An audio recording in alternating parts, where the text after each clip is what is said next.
Yes sir, what's good everybody? I'm back and I'm better with another video. Today we're going to discuss how I turned $125,000 to over 200 and some change.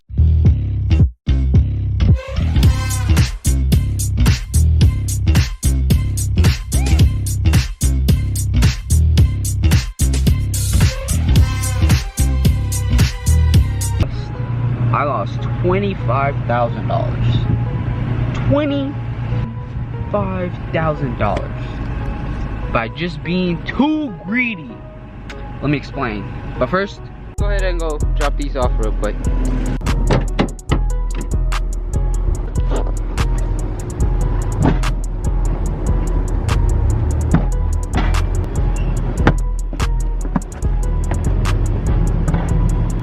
So how did I lose over $25,000+? And I'm only making this video so you guys can learn from this, and that's what my channel is about.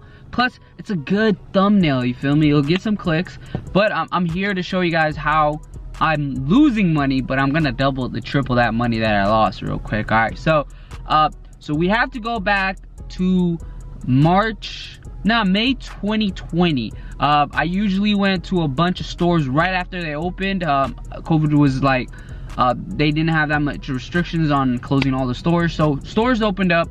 We went through, it was just me, not we. I went through every store you can imagine that it was a sneaker store.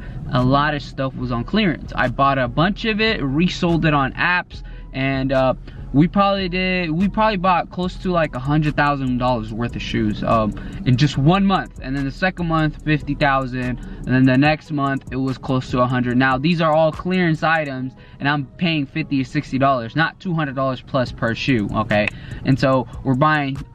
I think there was 1 month where I bought close to like 1,600 pairs. And I wish I recorded this, bro. It was so amazing. Stores were like scared. They closed everything down. So in turn, what that means is the whole world was still on lockdown except for Texas and Florida and stuff like that. So that means a lot of sneakers online were selling for more and higher because a lot of retail stores are closed, but online is open. So I buy them for $30, sell them for 90 bucks on the internet. Amazing time. Guys, as much as I love what I do every day, today has to be the hardest day ever.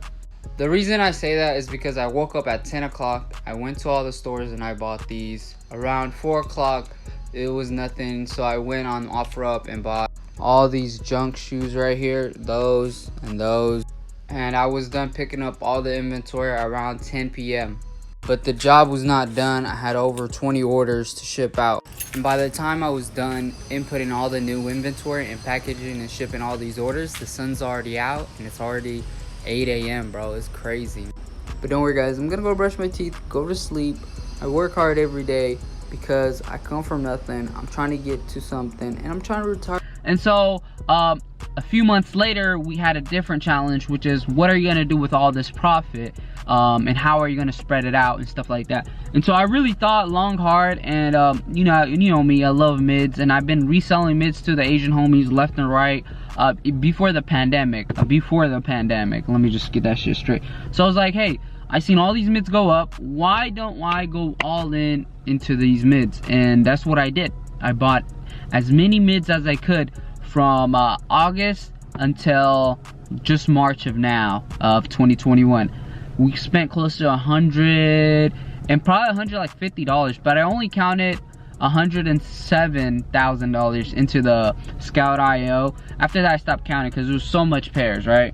And so with that $107,000, as in May of 2021, that portfolio was worth about close to $200,000, like really close. So that gives us about like a $90,000 profit. And I didn't do nothing but just go to the stores and buy all the shoes, and I almost doubled my money. And such an amazing moment in time in my life, just being able to do that without putting a large amount of work and effort into something.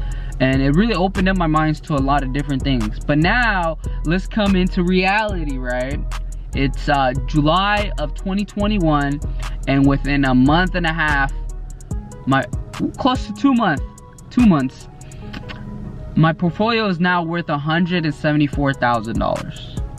And there's a few factors to why it's worth that low. And so as you guys can see, my portfolio was not diverse. It was a bunch of mids, and the market that really controls mids is China.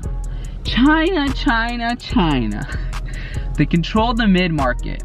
And so with them controlling the mid market, it hurt me significantly because they're now boycotting Nike products. I don't want to speak too much into it because I'm not as knowledgeable into what's going on, but there's like a lot of propaganda telling them, hey, don't buy these American brands because they don't support China, stuff like that. That's the first factor. So that caused a lot of people in China not to buy any more Nike products, which caused the market of shoes to tank because there isn't that many people buying it, right? Second of all, the time we are in right now, it's summertime, correct? And so majority of the time, people in the summer tend to vacation. Their money is not really focused on sneakers, stuff like that. And so their money's going different places. Third factor is Mickey Mouse Clubhouse. All these wannabe new resellers, they're scared. And so they're dumping pairs. Now, I'm so happy that in March of 2020, I really got into investing into stocks. And like right when it tanked, you know, I was like, yeah, okay, let's dump some money in Tesla. We had a lot of success. Like the last week I missed out on Nvidia at 690. It's probably like 7 something right now, right? So I am not a big risk taker. I like to stay safe just because of the background that I come from.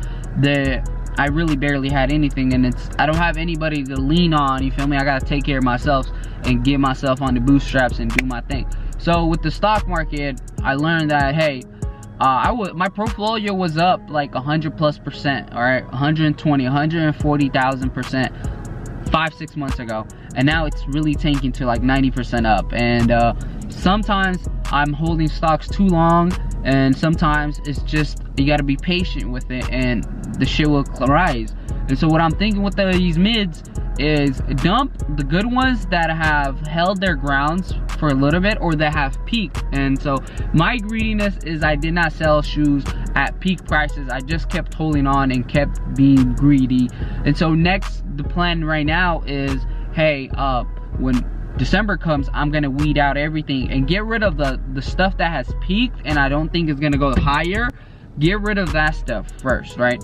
Second is all the stuff that's bricks that I know 100% that, hey, if this shoe goes up this, it's not gonna affect me because it's just a small amount of return. So for those, I'm gonna get rid of those also, okay? And with that being said, make sure you click the like or dislike, or I don't care button, but click something, goddammit.